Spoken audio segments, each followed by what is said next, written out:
歡迎來到新聞頻道，明星們很高興您訂閱了該頻道。譚健次橫掃三獎，全場唯一三觀王，這含金量太讓人服氣。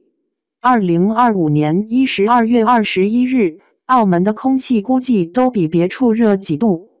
騰訊視頻星光大賞這地界，向來是名利場最直接的修羅場，但這回劇本不按套路出牌。咱們見證了一個真真切切的封神時刻，三座獎盃抱滿懷是什麼體驗？問問全場唯一的三觀王就知道了。年度星光演員、年度 Jump 勳章、騰訊視頻 VIP 之星，這一串聽着都燙嘴的頭銜，一股腦全砸他頭上了。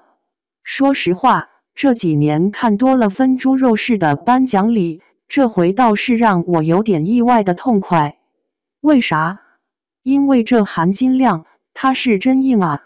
別急着吹彩虹屁，咱們把時間軸撥亂一下，往回看看這三座獎盃底下的地基是怎麼打的。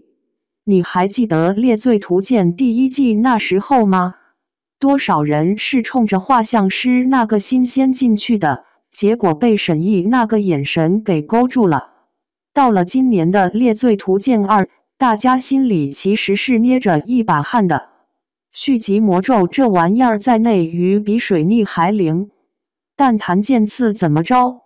他在鏡頭裡那種細微的肌肉牽動，特別是眼神戲，愣是把那種深淵凝視的破碎感給升級了。與其說他是演得好，不如說是他太懂得怎麼跟鏡頭調情。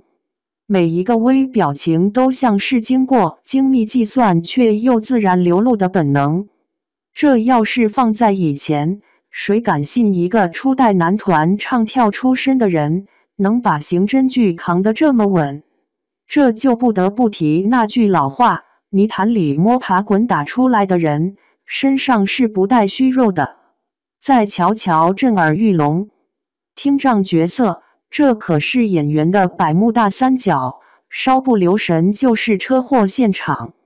要麼演得像木頭，要麼演得像瘋子。譚健次在這部劇裡沒台詞撐腰，全靠肢體和情緒的瞬間爆發。這種炸裂不是那種歇斯底里的吼叫，而是此時無聲勝有聲的壓迫感。也就是看了這個，我才確信這個年度星光演員不只是頒給他的人氣，是頒給了他對弱勢群體發聲的那份職業敬畏心。這年頭，願意沉下來去摳這種吃力不討好的角色的流量明星，真沒幾個。哪怕有，也沒幾個能把為弱勢群體發聲演得讓人起一身雞皮疙瘩。場下的觀眾喊得撕心裂肺，其實挺懂行的。這哪是一夜爆紅啊？成年人的世界裡沒有聖誕老人，一切都得自己親手去拼。你想想前些年，這哥們還是各大綜藝裡的背景板，或者那個很會跳舞的小個子，那時候誰在乎他有沒有演技？但現在，當他拿下 Jump 勳章的時候，那更像是一種遲來的黑色幽默。當年你們只讓我跳，現在我跳出了舒適圈，還順手把演戲這碗飯給搶了。跨界這事兒，說好聽叫全能，說難聽叫不務正業，但他硬是把不務正業幹成了全面開花。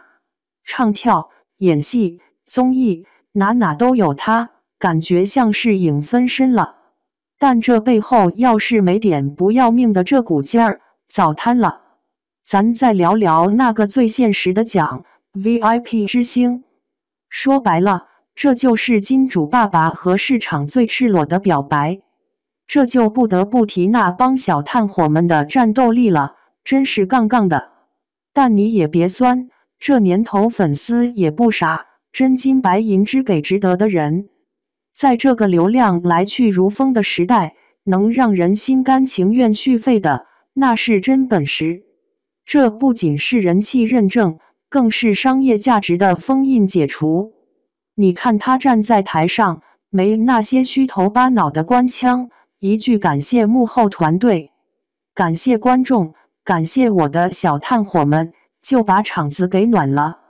尤其是那句星光也像每個角色散發出來的微光，聽着溫柔，實則這就是他這10年哪怕是當小透明時就在琢磨的事兒。有時候我就在想，咱們這幫吃瓜群眾為啥愛看這種逆襲劇本？可能就是想在這個大概率平庸的生活裡找那麼點奇蹟的影子。譚健次現在的狀態，用高大、年輕、充滿能量這詞兒來形容他的事，葉蘊是那是再貼切不過了。雖然本人還是那個酷蓋身高哈，別打我。從初代男團那種尷尬的生不逢時，到現在內娛的頂流配置，天道酬勤這4個字都被說爛了，但放在他身上，就像是量身定做的一樣。現在的娛樂圈很有意思，一邊是網友拿着放大鏡找茬，專盯着別人家的芝麻，卻對自己家地裡的西瓜視而不見；一邊又是對真正的實力派極度飢渴。